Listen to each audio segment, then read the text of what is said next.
31 minutes ago, the House of Representatives just passed the Road to Housing in the 21st Century, or whatever it's called, something like that. 21st Century Road to Housing. What does that mean?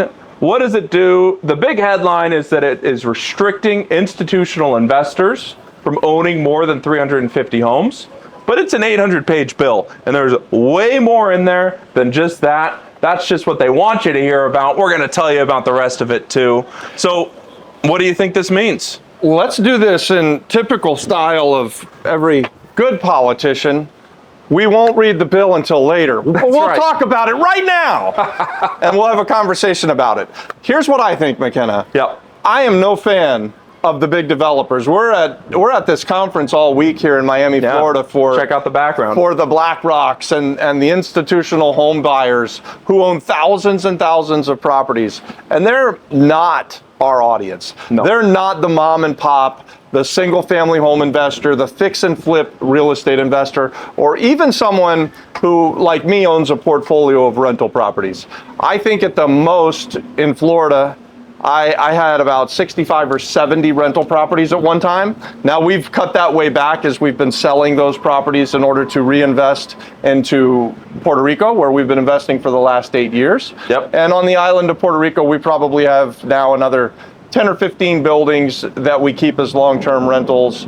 Those types of multifamily properties, I think, would be excluded from this bill for those big institutional buyers. So I wonder if it's not going to shift the focus of these single family buyers into buying or building multifamily properties as opposed to building or buying existing single family stock. That's the most obvious thing that they can do. I mean, instead of build to rent is very popular right now. You build a neighborhood in order to rent out the individual homes, which I actually think is a great thing. You're providing more options to renters.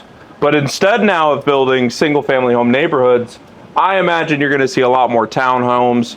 You're going to see row houses. You're going to see multifamily, more apartment buildings, more higher density stuff from these institutions that are similar to what they're already doing with the single family home stuff, but maybe they're all townhomes instead. They're all duplexes, triplexes, quadplexes that still can be sold individually, but don't count towards this 350 house limit.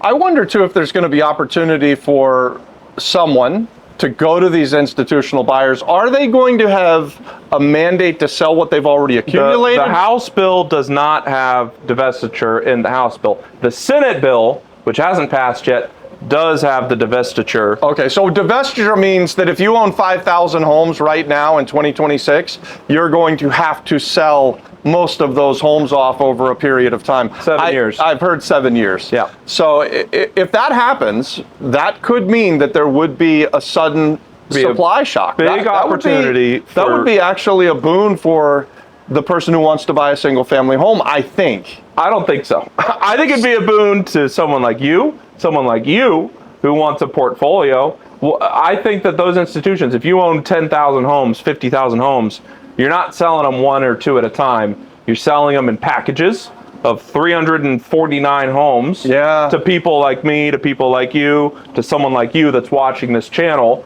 I think there's an opportunity there, but it's just because they have to go in such volume in order to sell 50,000 homes. It's not easy. It's going to be hard, yeah. So they'll sell to other institutional setups that are smaller because, I mean, the truth is you're not buying 350 homes anytime soon. I'm not either. No. And we do for a mom and pop shop, maybe we both do a high volume of business, but that's not ever going to be that I'm buying 350 houses in a day. No. At least it hasn't ever been up until now. That is an interesting opportunity, though. Well, great business. Buy 349 homes and then sell them individually and then go buy more. That's exactly what I would think. If I could go buy 300, even buy 350, and then I have 7 years to liquidate the 350. Yep. If we could go and negotiate seller financing with these institutions and pull things off of their balance sheet, put it on our balance sheet, I'm happy to sell them one at a time and absorb the costs of that. And then it would be pretty cool if we were able to do that. So that's one way to look at it. Another way to look at it is those big companies, they always win. And guys, this bill literally just passed, and it isn't even law yet because it still has to go through the Senate, and it's 800 pages. So we don't really know what it will end up being. Yep. We just know, I think we know the intent. I think the intent behind it is to create more affordability in the housing market. We're at an all-time low on the affordability index. It's very unaffordable to buy a house, and that's what the bill's trying to address. How can Congress make things more affordable? And that's what the rest of the bill, all the 750 other pages are about. How can we get people to build more? How can we get people to have more multifamily? How can we increase density?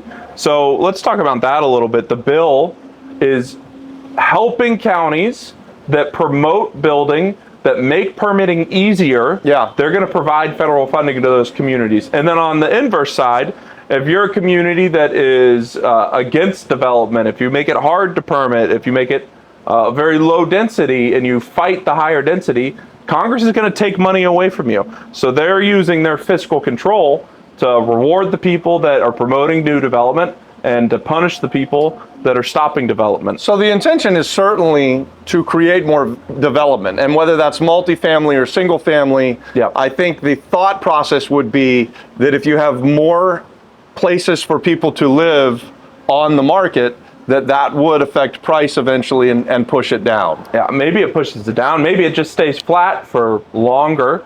My current prediction is that, we're in a flat market right now, and if nothing changed, we're here for a year, maybe two, and then it goes back up.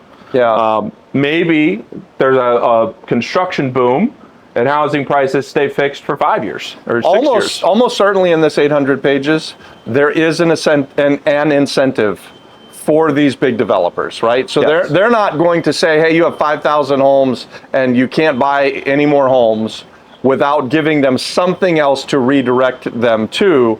And that's where my mind goes to, and maybe some of yours does as well, is that these big players, they always win. And I really don't like it when big government teams with big business and then dictates the way that they're going to force winners and losers. It generally speaking, across the millennia, has been bad for the little guy. Yep. And that is what I would be afraid of in a bill like this. I understand the intent. I see what they're trying to do. I'm not sure I'm on board with it. I'm certainly not saying that I'm on board with BlackRock being able to go buy another 10,000 homes or 20,000 homes somewhere, but I also am not in favor of governments picking and choosing who the winners and who the losers are. Yeah. And every time I've seen that, I'm consistent with that, guys. I don't like to see that. I'm always in favor of the little guy. I'm always in favor of the mom and pop, you, the local real estate investor. Yep. And let's face it, if you have a rental portfolio of one house to 349 houses, this bill doesn't affect you at all. And so that means you could be pretty big. Yeah. And it doesn't affect you at all. If anything, it probably is good for you. I think there's going to be opportunities for building, for increasing your current density. Maybe there's going to be ADUs. Maybe you have a single family home, and now there's going to be way more benefits, tax credits, financing options to put an ADU in the backyard and double the density, increase your rents.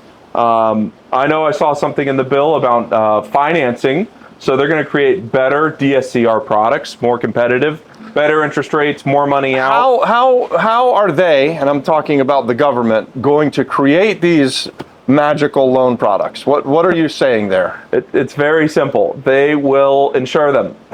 Fannie Mae, Freddie Mac will do DSCR. I don't know if that's how the bill's structured, but that's the easiest way. Okay. They buy the mortgage. So like an FHA loan. Like an FHA loan, like a conventional loan, a Fannie Mae, Freddie Mac loan, when the bank writes that, they immediately sell it to the government. That's how that works. And they get a fee for creating the loan, for underwriting it, for doing all the work, making it in that box that Fannie Mae accepts. Then the government pays them for doing that work and gives them the money back for them to go do it again. Yeah. If they do the same thing with DSCR, you then get a much more competitive and easier to get DSCR product. If that's how that's structured in the bill, I saw that as a highlight. We need to go read the 800 pages. Yeah, we'll have to see. There are definitely going to be ways that you take a bill like this, and anytime a law changes, there's going to be opportunities for people, and even for us, for mom and pop type of real estate investors.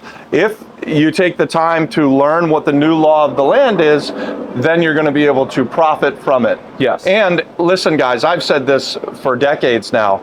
It's always a good idea for real estate investors to look to their local municipality, their local governments, and see what those governments and municipalities are looking for. How do they want you to invest? In what type of product do they want you to invest? And if you do that, generally speaking, you guys, even us as mom and pops, we get treated really, really well as far as the tax benefits. So read this bill. It's going to be a very important thing. I'm sure it's something that we're going to do more content about, and I'm sure that it's something that's going to change. Because just because the House passed it 31 minutes ago, now probably 40 minutes ago, as we've been talking for a few minutes, that doesn't mean that it's the law of the land yet. It still has to get through the Senate. And by the time it does, it may get rewritten 5 times. Absolutely. It's going to change, and you need to know what's in the law that passes. And this bill is going to pass. I mean, it passed the House. What are the numbers here? It was like 360 to 16. Yeah. I mean, it means that almost everybody in Congress is on board. Left, right, doesn't matter. They're passing this bill. So now we need to figure out as investors, what do we do to adjust? And something that you like to say, well, you can make money in any environment as long as you know what the rules are and you can follow the rules. Yep. You're able to make money. You can set strategies, you can be tactful, but you need to know what the rules are. Living in a world of ambiguity of what the future is going to be, that's the only time where it's impossible to know what to do. Yeah. Because you don't know what big government's going to do. But once they've passed this law, there's going to be strategies, there's going to be things that you need to do in order to take advantage of it. And I don't mean take advantage in a bad way, I just mean do what the law is intended to do. Clearly they want more housing. How are they going to reward you for doing that housing? And that's what this whole business is about. You're solving problems. So they see that there's a problem in housing, and they want to reward you for solving that problem. What can you do? Can you do an ADU? Can you do a new development? Can you do a major renovation? I mean, in Puerto Rico, there's 250,000 zombie homes and a 250,000 house shortage. Are they going to make that easier because of this federal bill? If this federal bill addresses that in any significant way, it will be a boon for the island of Puerto Rico. Yeah. And I will say this, I used to live in this state of fear. So I've been in this real estate investing game for a long time, nearly 3 decades. And it used to really bother me who was in charge. And if a Republican was in charge and he had certain policies, then I might think, oh, that's bad for me or good for me. If a Democrat was in charge and they had different policies, it was bad for me or good for me. When Bill Clinton mandated that everybody should be a homeowner as a real estate investor, we had that incredible ride. Yep. That was from like one of Bill's last years, and it went all the way through the early 2000s, and the banks were giving loans to people. You were too young to remember it. Yep. But then what happened was that the banks got overextended, and it created a financial crisis, and then people got crushed. So these things, you just have to be really careful with it. I think my point is, I'm going down this tangent, is, nearly 30 years in, I no longer care who's in power. It doesn't matter to me who the president is, if it's Joe Biden, if it's Donald Trump, if it's Bill Clinton, if it's even George W. Bush, who I don't think much of. None of that matters. I'm able to profit in any scenario so long as I know what the rules are. I know. So long as we're not in a time where there's uncertainty. Yes. So I don't know that I want to see this bill get passed right away in the current way that it's written. But if it did get passed, then we will look into it. We'll deep dive it. We will do the research and figure out how do we move forward from here and how do we profit specifically because of whatever they said. Right below, if you think that institutions owning 350 homes or more, 5,000, 10,000, 50,000 homes is a problem. Let us know in the comments what you think. Let us know if you think that this bill is a good idea. We'd love to have a conversation with you. We'll respond to your comments. And then we have a free school community. If you're interested in real estate investing, check out the link in the description. It goes to the free community, the Flip Flop Flipper. He's got a YouTube channel as well, the Flip Flop Flipper. Like and subscribe. We'll see you guys next time. Click this video here.